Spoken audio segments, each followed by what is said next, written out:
And now, to administer the oath of office, from Camp Hill, Pennsylvania, Chief Justice of the Supreme Court of the Commonwealth of Pennsylvania, Thomas G. Saylor.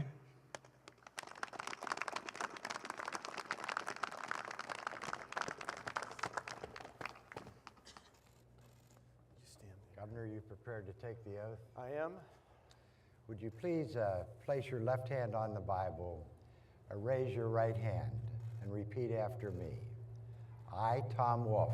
I, Tom Wolf, Do solemnly swear do solemnly swear that I will support, obey, and defend that I will support, obey, and defend the Constitution of the United States the Constitution of the United States and the Constitution of this Commonwealth, and the Constitution of this Commonwealth, and that I will discharge the duties of my office and that I will discharge the duties of my office with fidelity. with fidelity. Congratulations. Thank you very much.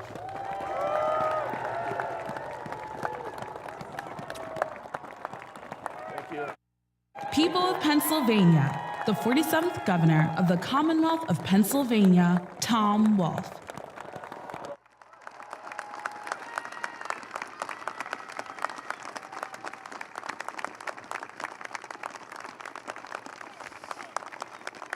Thank you. Thank you. And first, and always first, I want to thank Frances and our two daughters, our wonderful daughters, Katie and Sarah. I love you, and I would not be here without you. I also want to thank Sarah and Katie's husbands, our sons-in-law, Joe and Jamie. I also want to thank Governors Ridge and Schweiker for being here and for your service to the Commonwealth of Pennsylvania. I'd also like to thank Chief Justice Saylor, Speaker Torzai, President Scarnati, Leader Cutler, Leader Dermody, Leader Corman, Leader Costa, and members of our Judiciary and General Assembly for being here, as well as all of the family, friends, and invited guests who have made today so special. I'd like to say a special thank you to Mike Stack for his hard work over the last 4 years.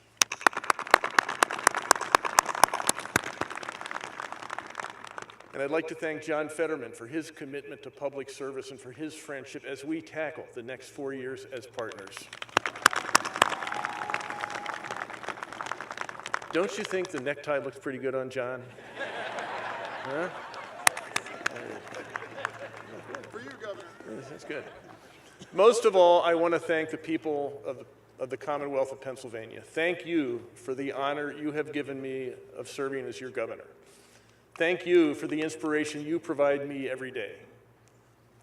Not too long ago, Frances and I got a call from our daughter, Sarah. She had really good news. After years of what she would probably call hectoring, but we would call gentle encouraging, she and her husband, Joe, were finally moving back to Pennsylvania. Now, when you have talented kids, and we do, Sarah's an architect, Joe, her husband, is a graphic designer, Katie's a geologist, and Jamie, her husband, is running his own business. You always run the risk that they're going to go off and do something great somewhere else. When I first took this oath 4 years ago, far too many parents across our state were worried that their kids would wind up moving away, that they would have to move away if they were going to find the quality of life they desired. That anxiety cuts to the core. That's not who we should be. We are not like any other state. Pennsylvania began as a holy experiment in tolerance and inclusion, and for more than 300 years, history has chosen us as its crucible. Pennsylvania is where America declared her independence. Pennsylvania is where our founders wrote not one, but 2 constitutions and sparked our nation's evolving political experiment with those truths we hold to be self-evident, but that we still seek to fully realize.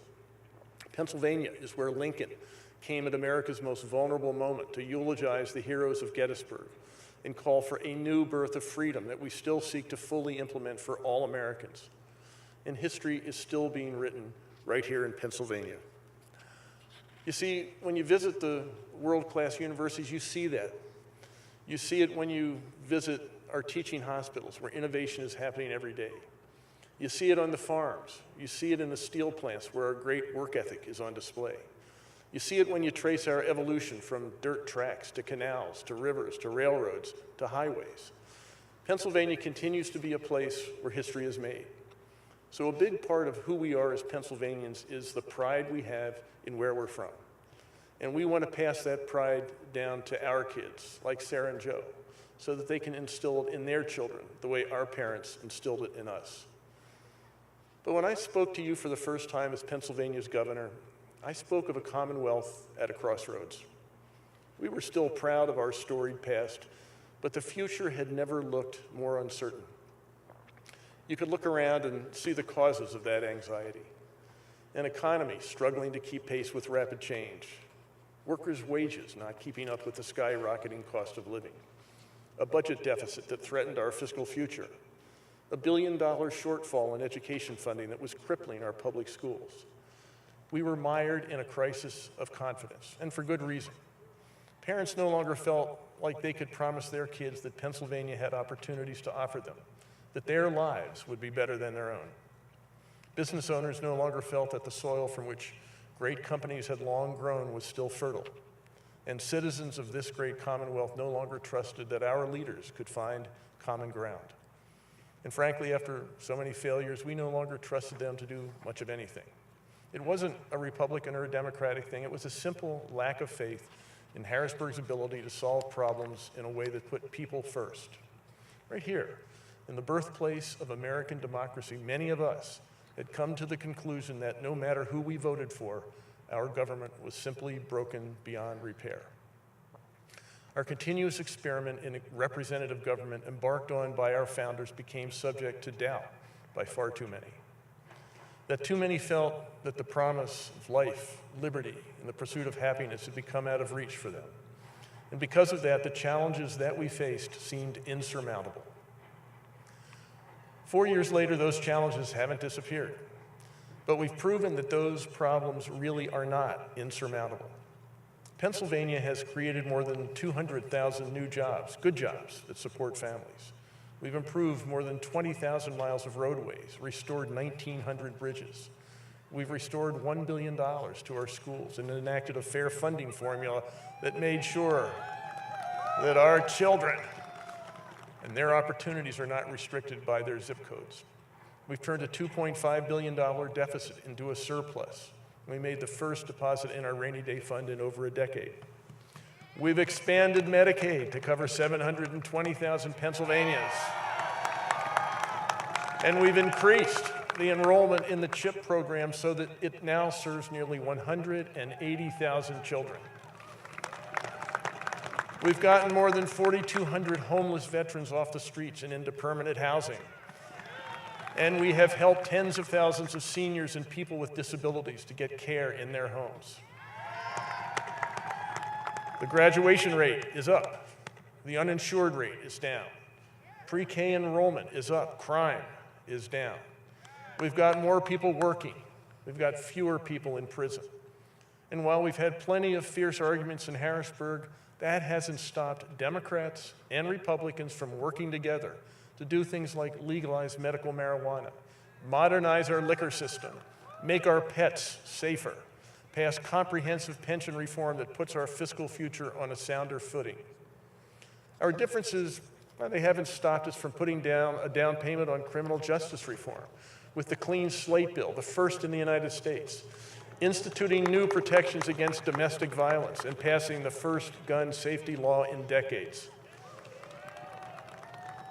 Look, we all come to public service with convictions that we know we can't compromise. I know I certainly do.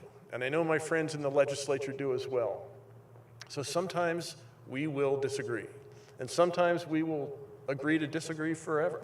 But that doesn't have to stop us from sometimes working together to make progress for Pennsylvania where we have common ground. As Leader Corman said, we are not like Washington. We can work together here in Harrisburg. We can get things done. My fellow Pennsylvanians, we've gone from a commonwealth at a crossroads to a commonwealth on a comeback. And today, even as we reflect on our pride in the Pennsylvania we inherited from our parents, we can look forward to the future with renewed hope that we will leave an even better Pennsylvania for our children. Now, I would like to take credit for that. And actually, while we're at it, I'd like to take credit for the Eagles winning the Super Bowl. For Villanova winning the Final Four twice. And for the Penguins bringing home the Stanley Cup twice. But the accomplishments of the last 4 years aren't my accomplishments. They're our accomplishments. Pennsylvanians have earned the right to feel optimistic about our future. And as we look forward to the next 4 years, I want us to be ambitious in imagining the Pennsylvania we can build together. A Pennsylvania where we continue to invest in our schools, where we continue to rebuild our infrastructure, where we continue to lead in research and development, where we continue to prioritize opportunity and prosperity for all of our communities and all of our children, where we don't wait around for Amazon to move here because we're going to build the next Amazon right here. A Pennsylvania where we don't just have enough to take care of our own, but where we have enough to take care of each other. Where people living in Philadelphia and Pittsburgh understand the importance of our agricultural sector and the needs of our rural communities. Where people living in Tioga County appreciate the power of our world-class cities. Where the business community recognizes the value of an energy policy that protects our environment while it creates good jobs. Where we attack the opioid crisis that has taken so many from so many families. A Pennsylvania where we don't just fondly recall William Penn's commitment to tolerance and the founder's civic spirit and Lincoln's political courage, but where we seek to emulate these heroes and reflect their values in our own time. Where we reform a criminal justice system that treats African Americans and the poor unjustly. Where we stand as one to stop discrimination against the LGBTQ community. Where we commit to a process that makes our elections fairer, and where we give every Pennsylvanian the same chance to determine our shared future. I know this sounds like a lot to ask in a divided Harrisburg. And the truth is that none of this is possible without trust. And that's why I've made transparency and ethics reform a top priority. I've implemented a gift ban, refusing to take a salary, cutting waste and red tape from government, and saving billions in taxpayer money. But while I continue this fight to make Harrisburg work for all of you, I'm not going to stand up here and ask you to forget about the lack of trust that came before. Some stains do take a long time to wash away. So I am not asking Pennsylvanians to trust me or any other politician in Harrisburg. I'm asking them to trust themselves, because that's where I put my faith every day I wake up with the privilege of holding this office. Last October, on what was unquestionably the toughest day I've had in this office, Francis and I were in Beaver County when we got the news about the shooting at the Tree of Life Synagogue in Pittsburgh. We raced the 45 minutes to the scene, but all I could do was share in the grief and agony of that horrible day. I remember seeing Mike Torzai and Jay Costa there, and in that moment, we weren't Republicans or Democrats, and for that matter, they weren't legislative leaders, and I wasn't the governor. We were just like everyone else, feeling helpless and heartbroken. But in the days that followed, the people of Pennsylvania lifted us all up. Law enforcement officers who had responded to the scene continued to do their jobs with the courage and grace and professionalism that makes them heroes. High school students from Taylor Alderdice organized an interfaith vigil that night, and more than 3,000 people showed up. The head of the local Islamic society offered to provide guards to stand watch so people could feel safe while they grieved the dead at memorial services in their synagogues. Thousands came from all across Pennsylvania to lay stones and show solidarity. I am so grateful to you, Rabbi Myers, that you could be with us here today. Your leadership and your strength, along with so many others, showed us the way to move forward. We all came together. We all did what we could. We all leaned on each other. We all found the strength to carry on, and that's who we are. That's the Pennsylvania I grew up in. That's the Pennsylvania Francis and I raised our family in. And that's the Pennsylvania we should all want. Way back in 1749, Ben Franklin was sitting on the dock in Philadelphia watching thousands of people stream off the ships from Europe, mostly from Germany. Franklin wrote that he was worried about whether Pennsylvania could survive the arrival of so many German immigrants. Now, Ben Franklin was right about a lot of things, but not about this. He should have had more faith in Pennsylvania. And I'm not just saying this because he was talking about my ancestors. Throughout its history, Pennsylvania has never been defined by one ethnicity or one religion or one ideology or one region. We have always been diverse, and we've always been at the epicenter of change. From the American Revolution to the Civil War, to the Industrial Revolution, from the days of steel and coal to the days of innovation and technology, Pennsylvania has been asked to adapt to change and respond to challenges time and time again. And that's not our curse, it's our blessing. Our ability to come together again and again across whatever boundaries may divide us and renew this great political experiment for another generation, that's what made Pennsylvania the place I am so proud to be from. Now we're challenged again, challenged to reimagine our workforce for a new century so that more of our children can find opportunity right here in Pennsylvania. Challenged to protect the progress we've made in restoring our schools and our fiscal security.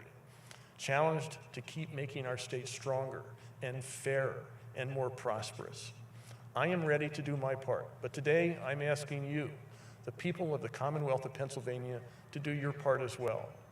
In this last election, we saw increased voter turnout in all 67 counties, but voting is not enough to end your responsibility to help shape our future. It's just the beginning. It's long past time that we rediscover democracy together. Because if we're going to build the kind of trust we need to make progress in Harrisburg, if we're going to renew our faith in Pennsylvania's future, it won't come from me or anyone else on this stage. It'll come from you, the people of this great Commonwealth. So today, I ask you to choose hope over hopelessness, empathy over apathy. I ask you to choose action over passivity. I ask you to take the future of the Commonwealth, of our Commonwealth, into your hands, into your own hands, and help lead us forward. My fellow Pennsylvanians, we are no longer stuck at a crossroads. We have chosen a path of progress. We have earned the right to feel not just proud of our past, but hopeful for our future. So let us have faith in each other. Let us have faith in what we can fix together and what we can achieve together and what we can build together. Thank you, God bless you, and God bless the Commonwealth of Pennsylvania.